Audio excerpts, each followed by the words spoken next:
Hi friends, welcome to Nila's kitchen. நம்ம இன்றைக்கி என்ன பார்க்க போகிறோம்னா தக்காளி சட்னி எப்படி செய்யலான்னு பார்க்கலாம் வாங்க. அதுக்கு ஆயில் வந்து நான் ஒரு 1.5 டேபிள் ஸ்பூன் அளவு ஊற்றிருக்கேங்க. நல்லா காயிட்டோம். ஆயில் நல்லா காஞ்சிருச்சு. நான் ஒரு சின்ன வெங்காயம், ஒரு 10 சின்ன வெங்காயம், 3 தக்காளி, 3 பச்சை மிளகாய், 2 வரமிளகாய் எடுத்துருக்கேங்க. ஃபஸ்ட்டு ஆனியன் போட்டுடலாம். பச்சை மிளகாய் வரமிளகாய் இதுலேயே போட்டுடலாங்க. இதை நல்லா வதக்கலாம். இந்த ஆனியனும் பச்சை மிளகாய் வரமிளகாய் இது மூணுமே நல்லா வதங்கணுங்க.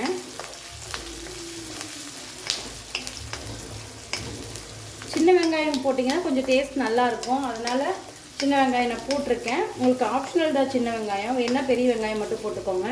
நல்லா வதங்கட்டும். இதே ஸ்டேஜில் கருவேப்பிலை ஒரு கை போட்டுக்கிறேங்க. போட்டு நல்லா வதக்கி வச்சுக்கலாம். இந்த ஆயிலே கருவேப்பிலையும் நல்லா பொரிஞ்சு வரணும்.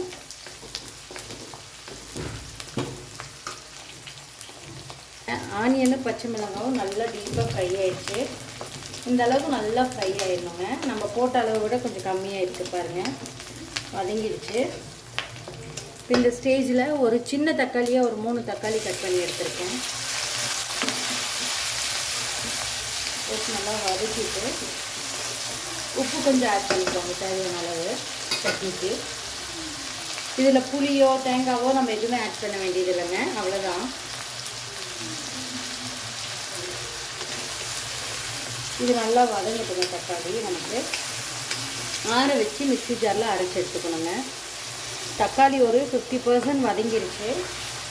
அப்பப்போ மிக்ஸ் பண்ணிக்கோங்க அடி பிடிக்காமல். இது நல்லா இன்னும் குழையணுங்க. தக்காளி தோல்லாம் உறிஞ்சி நல்லா குழஞ்சி வறுத்துங்க. அரைச்சிக்கலாம் பாருங்கள். இந்தளவுக்கு நல்லா வதங்கணும். அவ்வளோதான். இப்போ அடுப்பு ஆஃப் பண்ணிடலாம். தக்காளி நல்லா குழஞ்சிருச்சு. ஆறுனோடனே மிக்ஸி ஜாரில் அரைச்சி எடுத்துக்கலாங்க.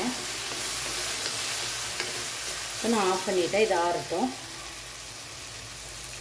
அவ்வளோதான். சூப்பரான ஒரு சட்னி ரெடி ஆயிடுச்சு.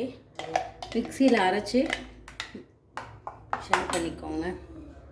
பாருங்கள், ஒரு அருமையான ஒரு சட்னி ரெடி. கண்டிப்பாக இந்த வீடியோ பிடிச்சிருக்குன்னு நினைக்கிறேன். பிடிச்சிருந்தால் லைக் பண்ணுங்கள், ஷேர் பண்ணுங்கள், மறக்காமல் சப்ஸ்கிரைப் பண்ணுங்கள். இன்ஸ்டாகிராம் பேஜையும் ஃபேஸ்புக் பேஜையும் ஃபாலோ பண்ணிக்கோங்க. தேங்க்யூ ஸோ மச் ஃபார் வாட்சிங். பாய் பாய். ஒரு அருமையான தக்காளி சட்னி ரெடிங்க.